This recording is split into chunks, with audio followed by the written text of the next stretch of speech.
Hi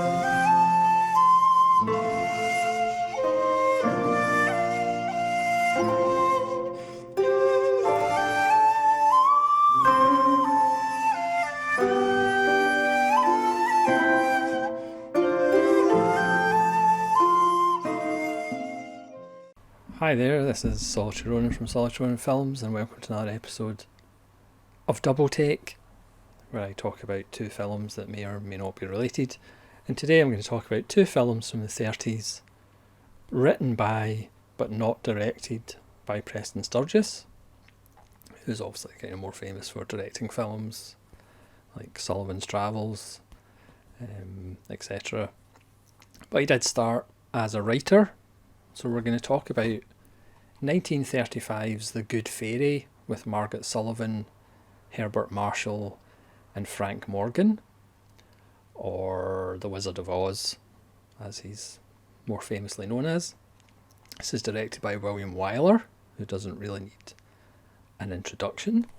These are both Kino Lorber Region A Blu-rays, and the second film is Easy Living with Jean Arthur, Edward Arnold and Ray Milland, directed by Mitchell Lyson, who did Death Takes a Holiday with Frederick March, Remember the Night, which is just getting an indicator release soon, and Hands Across the Table, a Carol Lombard film, which is excellent as well. So I mean, with casts like these, you're sure to want to check them out. Now, these are both what we would now regard as screwball comedies, but at that point the craft hadn't been perfected, by Lubitsch and Hawks and Sturges himself. So in 1935, The Good Fairy has obviously screwball elements, but I wouldn't necessarily say it's a screwball. Whereas 1937's Easy Living is certainly more in that direction, but it's not quite the kind of polished diamond of some of the, the more famous Hawks kind of perfect screwball comedies like His Girl Friday and Bringing Up Baby and some of the Lubitsch. I mean, Lubitsch wasn't necessarily screwball comedies, but just absolutely perfect comedies like Shop Around the Corner and Ochka, and obviously To Be or Not to Be. But we'll start with The Good Fairy with Margaret Sullavan, who plays a young girl in an orphanage, she's probably 18 or so, 17 or 18, and the owner of a cinema comes to the orphanage to essentially buy one of the girls to train to be an usherette in his cinema with a lovely shiny arrow to tell people which direction to go in. We meet her telling stories to the younger girls and wrecking the joint, basically. Obviously in these two films there is an element of physical comedy, but the screwball, or the kind of comedies in the golden era of Hollywood, its language and the use of language, obviously misunderstandings, crossed purposes, cross conversations that make these films an absolute joy. So she is this naive girl who doesn't really know anything about the outside world, and one night when she comes out of the cinema after work, she's approached by Cesar Romero, yes, the Joker himself, obviously not dressed as the Joker, that would come later, and asks if she wants to go dancing and go for some beers and sandwiches. But because he's good looking and she's been told to stay away from men, she declines by saying she's married, and then she sees a patron of the cinema that she had a little incident with earlier in the night, claims that he's her husband, and because he's an older man who's not as attractive as Cesar Romero, she agrees to go for a drink and sandwiches and some music with him, but he actually turns out to be a bit of a guardian angel and tells her that he can take her to a party in his hotel, which strangely enough you automatically assume he's quite shady, but it turns out he's a waiter at the hotel and he is getting her in. She wears a nice dress and she gets into this party of, she gets to hobnob with hobnobs, but he's there to look after her and keep the wolves from the door. So the first wolf is Frank Morgan, who obviously in a few years would be the Wizard of Oz and his defining performance. But if you actually watch Frank Morgan films, I've got westerns of his, and he is pretty much playing the Wizard of Oz in every film that he plays. But of course he takes a fancy to her and wants to whisk her away and do terrible things. He's pretty much a sexual predator. And at one point he actually asks her, if you could meet a wizard, what would you actually want if you could have anything in the world from a wizard?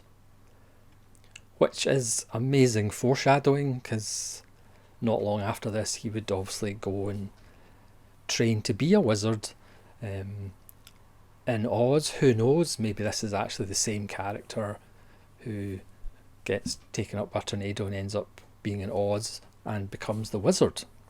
So that's quite startling when he has a conversation and asks Margaret Sullavan, what would you want from a wizard? But as with all Sturges scripts, there's like lots of wonderful little details that I'm not going to go into.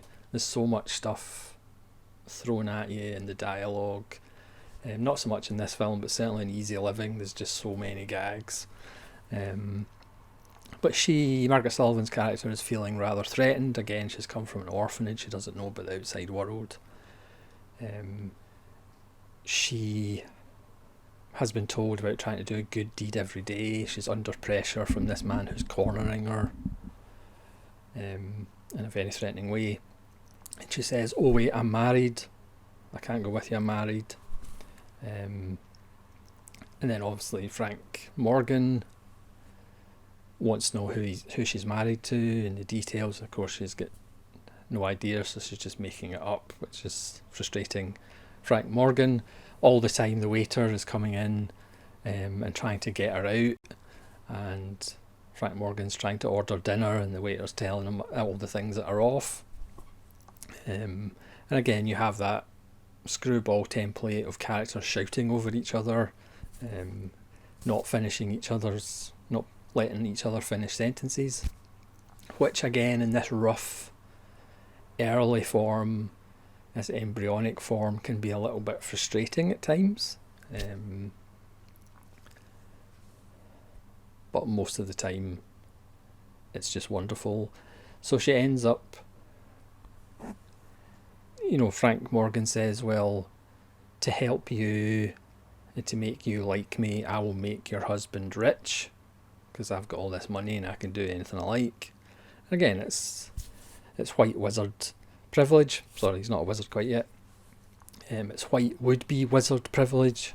He doesn't like the word can't.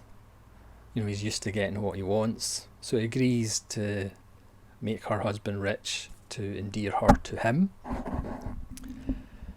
And she ends up, while he's out chasing another admirer away, Margaret Sullavan just picks a name of a lawyer out of the phone book, which happens to be sitting there, and it's Herbert Marshall, who has a lovely goatee beard. So the day after, Frank Morgan goes to Herbert Marshall and tells him, you're getting a promotion, you're going to become the European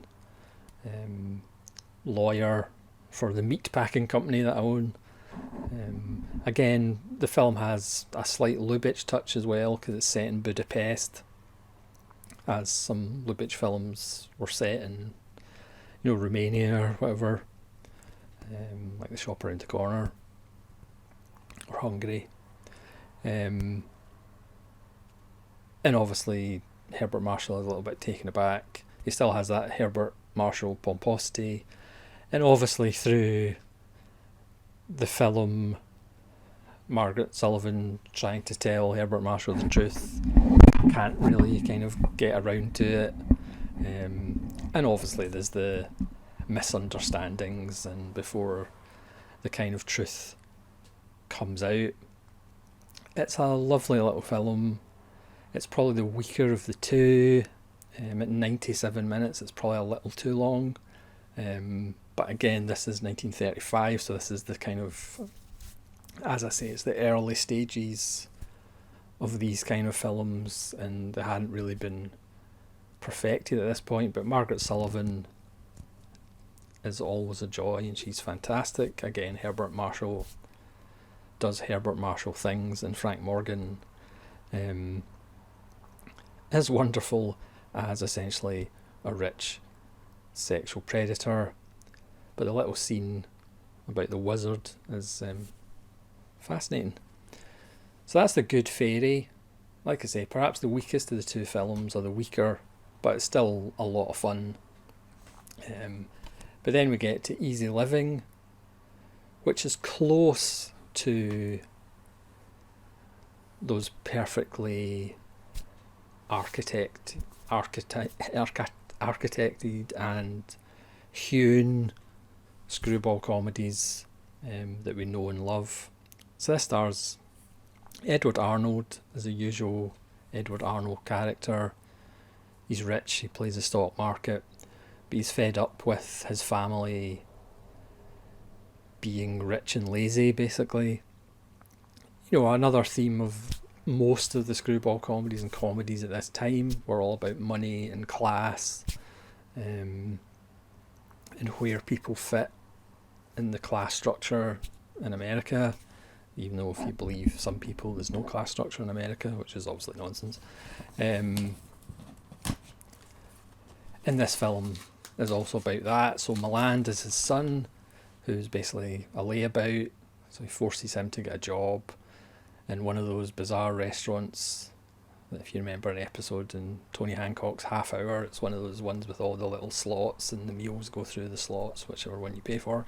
There's a hilarious physical comedy set piece in that. There's also a wonderful set piece in a jacuzzi bath that looks like a big shell, with Milland and Jean Arthur. But pretty much the mechanism is Edward Arnold is so frustrated with his family's laziness that he takes one of his wife's fur coats and throws it away and gives it to Jean Arthur. There's journalists about, and they think that Jean Arthur is Edward Arnold's mistress, and through the usual comedy misunderstanding, she ends up in a suite in a hotel that everybody thinks that Edward Arnold is paying for. She meets Ray Milland, and they kind of start having a friendship. There's hijinks of trading places type stuff about the stock market, and she ends up just by a word, because everybody thinks that she's involved with Edward Arnold, that causes the stock market to go down in certain items, which hurts Edward Arnold's company, and almost bankrupts him. There's lots of hijinks. Again, with these comedies, you kind of know where it's going, but the joys and the journey. The script for Easy Living is probably a notch above The Good Fairy as far as just the one-liners, the quips, the kind of mental gymnastics that's required to deliver it. Again, these are two films that I wasn't really aware of until the joy of Kino Lorber's back catalogue. And this one is just so underrated. It's an absolute gem. Again, it's not perfect. It's not quite the perfection that we're kind of used to with some of these comedies of the late 30s, early 40s. But it is not too far off at all. This Kino release has a commentary by the wonderful Kat Ellinger, and The Good Fairy Kino has a commentary by film critic and author Simon Abrams. So for me, Easy Living is probably the better film, but as I said, The Good Fairy is still well worth watching, and you should get a lot of enjoyment from it. But if you have to watch one, I would watch Easy Living. I mean, Edward Arnold, Jean Arthur and Ray Milland, what more can you ask for? So thanks very much for watching this double take about Preston Sturges as a writer rather than director, because there's lots of fun stuff in these scripts. I mean, in The Good Fairy, you know, one of the film that we see Margaret Sullavan watching when she's an usherette, it's Sturges almost taking the mickey out of Hollywood classic melodramas.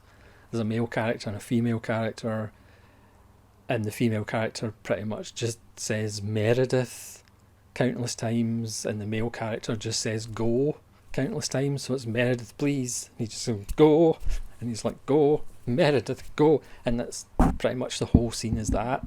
So it's Preston Sturges even having a go at Hollywood melodramas within this Hollywood comedy.